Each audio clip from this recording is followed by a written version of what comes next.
Good morning. নতুন video তোমাদের সকলকে জানাই অনেক অনেক স্বাগত ও অনেক অনেক ভালোবাসা। তো বন্ধুরা, আশা করছি তোমরা সবাই খুব ভালো আছো, সুস্থ আছো। তো আমরাও ভালো আছি। তো আজকে হচ্ছে বৃহস্পতিবার আর এখন বাজে সকাল 8টার মতো। তো দেখো কি কুয়াশা পড়েছে। তো এখন থেকে ব্লগটা স্টার্ট করে দিচ্ছি। তো তোমরা পুরো ভিডিওটা দেখতে থাকো, আশা করছি ভালো লাগবে। তো এখন যাব বাড়ি, একটু রাস্তা হেঁটে নিচ্ছি। সকালবেলা একটু রাস্তা হাঁটলে ভালো লাগে। তো এখন বাড়ি যাব, বাড়ি গিয়ে তারপর হচ্ছে বৃহস্পতিবারে সব কিছু ইয়ে করে নিব, ওই যে আমের পল্ল সব কিছু তুলে নিব। তারপরে হচ্ছে স্নান করে নেব, স্নান করে পুজো করবো। তো দেখতে থাকো পুরো ভিডিওটা। তো বন্ধুরা দেখো, বাড়ি চলে এসেছি আর এসে আগে টেপিদেরকে ঘর থেকে বাইরে বের করে নিচ্ছি। তো ওদেরকে আগে বাইরে বের করে নিয়ে তারপর ওদের ঘর পরিষ্কার করতে হবে, তারপর লক্ষ্মীর ঘর পরিষ্কার করতে হবে, বাসি কাজকর্ম সব কিছু সারতে হবে। তো সব কিছু কাজ তোমাদের সঙ্গে আজকে আর বেশি কিছু শেয়ার করলাম না, সকালের বাসি কাজকর্মটা। তো দেখো কতটা কুয়াশা পড়েছে, প্রচণ্ড ঠান্ডা পড়েছে, কিন্তু এই ঠান্ডার মধ্যে কিন্তু কাজগুলো সারতে হবে। তো এটাই তো নিয়ম যে বাড়ির বউদের যতই ঠান্ডা হোক, বর্ষা হোক, শীত হোক, সব কিছুতে একভাবে কাজ করতেই হবে। তো দেখো আজকে কিন্তু বৃহস্পতিবার, সেই জন্য আমি একটা ওখান থেকে বাঁশ নিয়ে নিচ্ছি। তো আগের যে একটা বাঁশ ছিল পল্ল পাড়ার, তো সেই বাঁশটা না ভেঙে গেছে পল্ল পাড়তে পারতে। তো সেই জন্য আর একটা বাঁশ নিয়ে নিলাম।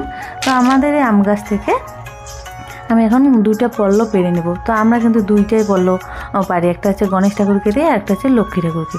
তো দেখো পিছনে কতটা কুয়াশা পড়েছে। এখন কিন্তু 8টার মতো বাজে, মনে হচ্ছে ভোর 5টা বাজে। তো এখন কিন্তু প্রচণ্ড ঠান্ডা। তো যখন ঠান্ডা আসে তখন বলি যে কতদিনে যে ঠান্ডাটা যায়, আর যখন গরম আসে তখন আবার বলি কতদিনে যে আবার ঠান্ডাটা আসে। তো দেখো এই যে আমপল্লটা পেরে নিলাম, আর হচ্ছে আমপল্ল ওখানে পেরে যে পাতাগুলো বেঁচে গেছে সেগুলো টেপিদেরকে দিয়ে দিলাম, ওরা ওখানে খেতে থাক। আর এখন এই জায়গাটায় চলে এসেছি আমাদের বাড়ির এই যে ঘরের এখানে সামনে, এখান থেকে দুব্বা তুলে নিচ্ছি। তো বন্ধুরা স্নান করে চলে এসেছি। তো বাড়ির ভিতরে মন্দিরে আগে লক্ষ্মীর ঘট বসিয়ে নিই, তারপর চলে যাবো বাড়ির বাইরে গণেশ ঠাকুরের ঘট বসাতে। তো বন্ধুরা, পূজা হয়ে গেল আমার, এখন যাব সেন্টারে। তো যে ছেলে ঘুম থেকে উঠে কান্না শুরু করে দিছে, ওর ঠাম্মি চলে গেছে আগে। তো সাইকেলটা নিয়ে যাই, এই যে বাটি নিয়েছি, খিচুড়ি আছে আজকে, খিচুড়ি নিয়ে আসা যাবে। তো কি ঠান্ডা, এই ঠান্ডার মধ্যে সেন্টার যাবে। জ্যাকেট ট্যাকেট পরিয়ে দিলাম, ওই যে হ্যাঁ চলো। তো ওই যে আমার সুন্দরী আর টেপি হচ্ছে এই কুয়াশার মধ্যে চলে গেছে জমির মধ্যে ঘাস খেতে, খিদে লেগে গেছে। তো শিয়ালে যদি টানে নিয়ে যায় কি হবে, তো দেখে নিয়ে আসি আগে। তো বন্ধুরা, জেঠি শাশুড়ি আমাকে ডাক দিয়ে বলছে যে তোমার সুন্দরী কুয়াশার মধ্যে অনেক দূরে গিয়েছে। তো সেই ডাক শুনে দৌড়ে আসলাম। তো সুন্দরীকে এখন বাড়ি নিয়ে যাব। তো জেঠি শাশুড়ি যদি না বলতো তাহলে হয়তো বা আমার সুন্দরীকে শিয়ালে নিয়ে যেত। তো যে কুয়াশা পড়েছে, এই কুয়াশার মধ্যে কিন্তু শিয়ালগুলো লুকিয়ে থাকে। তো জেঠি শাশুড়ির জন্য কিন্তু আমার আজকে সুন্দরী বেঁচে গেল, না হলে হয়তো বা শিয়ালে ওকে নিয়ে যেত। সাইকেল চালালে বাপরে বাপ, এই যে পিছনে আমার ছেলে। শোনা, ভালো করে ধরো, কি কুয়াশা বন্ধুরা দেখো। এখন 10টা 9:30 মতো বাজে, দেখি কটা বাজে, 9:30 বাজে এখন।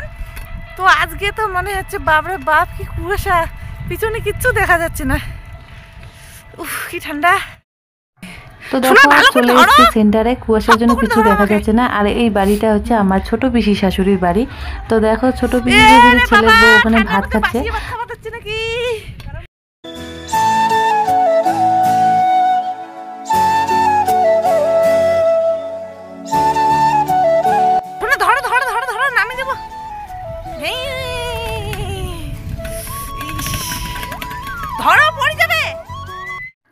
তো এই যে সেন্টারে চলে এসেছি, আর একটা কিন্তু বাটি নিয়ে এসেছি তো খিচুড়ি নিয়ে যাওয়ার জন্য। তো হেল্পার এখনও আসেনি, খিচুড়ি বসায়নি, সেই জন্য বাড়ি চলে যাবো, খিচুড়ির জন্য অপেক্ষা করে থাকবো না। প্রচণ্ড ঠান্ডা পড়েছে, আর ঠান্ডা জল দিয়ে স্নান করেছি, স্নান করে পুজো করলাম।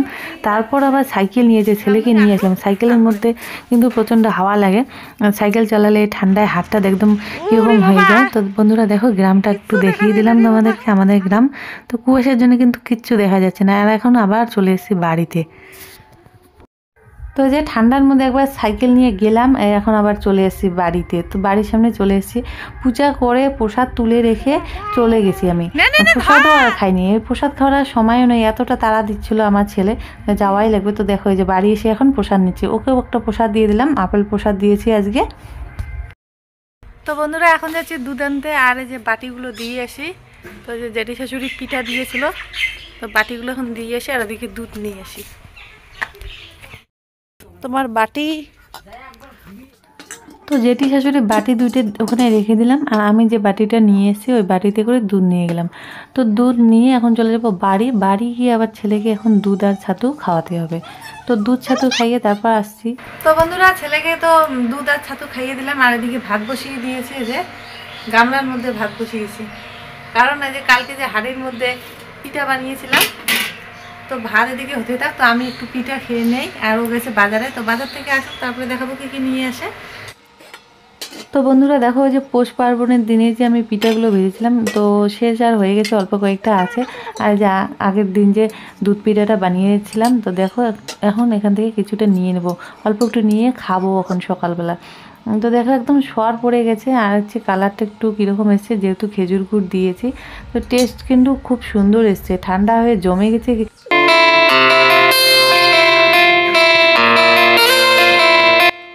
তো দেখো এখন একা একাই খেয়ে নিচ্ছি। তো তোমাদের দাদাভাই তো সকালবেলা এগুলো কিছু খায় না, আগে ভাত খায় তারপরে খায়। তো একা একা আগে খেয়ে নিচ্ছি, খেয়ে দিয়ে তারপরে আবার ভাত বসাতে হবে। তো দেখো ওইদিকে আমি পিঠা খেতে খেতে একজন এসে এই যে খিচুড়ি আর ডিম দিয়ে গেলো। তো ছেলেকে এখন খিচুড়ি খেতে দেবো। তো ওকে বলছি যে ডিম দিয়ে একটা, তো ডিম খাবে না, আবার জেদ করছে যে ডিম খাবে না। তো আমি দেখো চামচ দিয়ে দিলাম, ও চামচ দিয়ে খাবে, হাত ধোয়া ধুই কোনো দরকার নেই। তো এদিকে দেখো তারপর বাজার নিয়ে এসছে, আর নিয়ে এসছে মাছ। তো একদম পুকুরের টাটকা মাছ নিয়ে এসছে, তারপরে মিষ্টি কুমড়ো নিয়ে এসছে, ডাল, আলু, ধনেপাতা, তারপরে এই যে মিশালি শাক নিয়ে এসছে। তো অনেক কিছু কিন্তু নিয়ে এসছে। তো এগুলো এখন কিন্তু সব কিছুই বেছে নেব, যা যা রান্না করব। তো বন্ধুরা আমরা কিন্তু গ্রামে থাকি, তো গ্রামে থাকলেও কিন্তু আমাদের এই যে শাক সবজি সব কিছুই কিনে খেতে হয়, একদম টাউনের মতো সিস্টেম হয়ে গেছে। তো এই যে শাক তারপরে কোথায় যাবে তুলতে? তো আমাদের কিন্তু জমি আছে, অনেক দূরে আছে, যদি জমিতে করি। তো এর আগের বার কিন্তু আমাদের জমিতে করেছে এগুলো শাক, কিন্তু ওখানে না থাকেই না, মানুষ তুলে নিয়ে যায়। তো সেই জন্য বাদ দাও, আর করা লাগবেই না। তো দেখো এগুলো কিনে কিনেই খাই, শুধু ধান চাষ করে জমিতে। আর দেখো এই যে এখন শাকগুলো ধুয়ে নিচ্ছি, শাক ধুয়ে নেবো, ধনেপাতা ধুয়ে নেবো, আর মাছগুলো ভালো করে ধুয়ে নেবো। তো মাছ টাছ ধুয়ে তারপর চলে যাব রান্নাঘরে। আর হচ্ছে মাছগুলো কিন্তু কেটে দিয়েছে, আর হচ্ছে আঁশগুলো একটুকু ফেলাইনি। তো আঁশগুলো এখন ভালো করে তুলতে হবে। এই যে যদি মনে করো গোটা মাছ থাকে তাহলে কিন্তু আঁশ তুলতে কোনো অসুবিধা হয় না, আর যদি এই যে পিস পিস করা থাকে তাহলে আঁশগুলো তুলতে একটু অসুবিধা হয়ে যায়, অনেকক্ষণ লাগে। তো দেখো চলে এসেছি রান্নাঘরে, আর এখন হচ্ছে শাকটা বসিয়ে দিয়েছি। তো যে এক ঠোঙা শাক নিয়ে এসেছে, ওখান থেকে অল্প একটু নিয়ে এসেছি, আর কালকের জন্য একটু রেখে দিয়েছি। আর দেখো এই যে মাছটা এখন ভেজে নিচ্ছি, দুই পাশে বসিয়ে দিয়েছি, তাহলে কিন্তু তাড়াতাড়ি হয়ে যাবে। তো সবগুলো মাছের পিস কিন্তু একবারে দিয়ে দিচ্ছি। তো তেলটা ভালো করে গরম করে নিয়েছি, নাহলে কিন্তু নিচের মধ্যে লেগে যায়। তো তেলটা যেহেতু ভালো করে গরম হয়ে গেছে, সেই জন্য সুন্দর করে উঠে গেছে মাছটা। আর দেখো এখন শিলনোড়ায় সব কিছু বেটে নিলাম মশলাগুলো। এই যে মশলাগুলো এখানে বেটে নিয়েছি, আর মাছের তেলের মধ্যে কিন্তু আলুটাও ভেজে নিয়েছি। এখন হচ্ছে পেঁয়াজ তেলে দিয়ে দেবো, পেঁয়াজ ভাজা ভাজা হয়ে গেলে মশলাগুলো কিন্তু ভেজে নিচ্ছি। তো বন্ধুরা আমি কিন্তু সকালবেলা পিঠে খেয়েছি, সেই জন্য আমার খিদেটা একটু কম আছে। আর তোমাদের দাদাভাই তো কিছু খায়নি এখনও, তো বলছে তাড়াতাড়ি করো, খিদে লেগে গেছে। তো সেই জন্য দুই পাশে বসিয়ে দিয়েছি। ওদিকে কিন্তু শাকটা আমার হয়ে গেছে, আর মাছের ঝোলটা আর হয়ে গেছে, যেহেতু ভাজা করে নিয়েছি আলুটা আর মশলাটা এই যে ভেজে নিয়েছি। এখন কিন্তু জল দিয়ে দেবো, তো জল ফুটে গেলে মাছটা দিয়ে দেবো, আর হচ্ছে শেষে কিন্তু ধনিয়া পাতা দিয়ে দেবো। তো ধনিয়া পাতা দিলে কিন্তু মাছের ঝোলের টেস্টটা দারুণ আসে। তো সবগুলো মাছ কিন্তু একবারে দিলাম না, শুধু 4 পিস দিলাম, আরগুলো রেখে দিলাম কালকের জন্য। তো সবগুলো একবারে খেলে কি হবে? তো দেখো এই যে এখন ধনেপাতা কুচিগুলো দিয়ে দিচ্ছি। তো মাছের ঝোলটা কিন্তু দারুণ হয়েছে, আর দেখো কালারও সুন্দর এসেছে। তো বন্ধুরা আজকে কিন্তু রোদ উঠে গেছে, সেই রোদ উঠেছে। তো রান্না বান্না কমপ্লিট হলো, এখন এই যে জামা কাপড়গুলো সোয়েটারগুলো ধুয়ে দিব। আমার ছেলের সোয়েটার আছে, আমার আছে। তো আজকে যেমন কুয়াশা পড়েছে সকালবেলা, ভাবতে পারিনি এই রোদ উঠবে। তো রোদ উঠে গেছে, জামা কাপড়গুলো ভিজিয়ে রেখে তারপরে হচ্ছে খাওয়া দাওয়া করবো।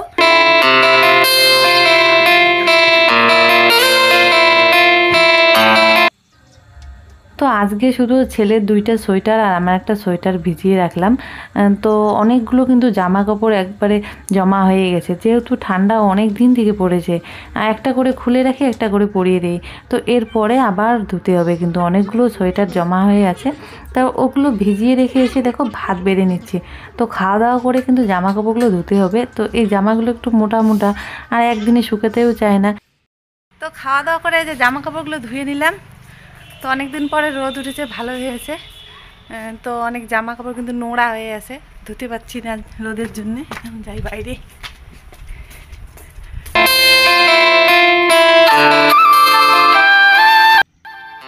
তো খাওয়া দাওয়া করে কিন্তু জামা কাপড়গুলো ধুয়ে দিয়েছি, সোয়েটারগুলো। তো দেখো এখন রোদ্রে দিয়ে দিচ্ছি। তো ওদিকে যে বাঁশের টাটটা আছে আর এদিকে বাঁশের যে চেকার আছে, এগুলো কিন্তু ভর্তি হয়ে গেছে, যেহেতু রোদ উঠেছে সবাই কিন্তু দিয়েছে রোদ্রে। তো এইখানে দেখো মা একটা দড়ি বেঁধেছে, তো এখানে দিয়ে দিচ্ছি। এখানে কিন্তু একদম সামনাসামনি রোদটা পড়ছে, তো মনে হচ্ছে শুকিয়ে যাবে। তারপর বিকেলবেলা যখন তুলেছি তখন কিন্তু আর জামাগুলো শুকায়নি, 2 দিন লাগবে হয়তো। তো ওখানে জামাগুলো মেলে দিয়ে এসে দেখো ঘর টর সব কিছু ঝাড়ু দিয়ে নিলাম। তো রান্না করার পরে কিন্তু অনেক কাজ বেড়ে যায়, এই যে ঘর মোছো, ঘর ঝাড়ু দাও, মোছো। তো দেখো পাদানিগুলো কীরকম একদম কাদা কাদা হয়ে গেছে, যেহেতু শীত পড়েছে। তো এগুলো ভালো করে মুছে নিচ্ছি। তো বন্ধুরা দেখো জল নিয়ে আসলাম বালতিতে করে, গরম জল করলাম। তো গরম জল করে নিয়ে আসলাম এই যে এদিকে জমিতে। তো একবার গরু আবার নিয়ে যাব, আবার জল খাওয়া দিয়ে তারপরে আবার বাঁধবো। তো সেই জন্য 1 বালতি জল নিয়ে আসলাম। এখানে টেপিটাও আছে, তো টেপিদেরকেও জল দিয়ে দেবো, আর হচ্ছে লোকেকেও দিয়ে দেবো। এখন 2:30টার মতো বাজে। জলটা খেয়ে নি। জল খাবি? তো দেখো কি তেষ্টা পেয়েছে এদের। রোদ উঠেছে না আজকে, অনেকক্ষণ আগে বেঁধে রেখে গিয়েছিলাম, সকালবেলায় বেঁধেছি। তেষ্টা পেয়েছে, গরম জল দিয়েছি দেখো খাচ্ছে।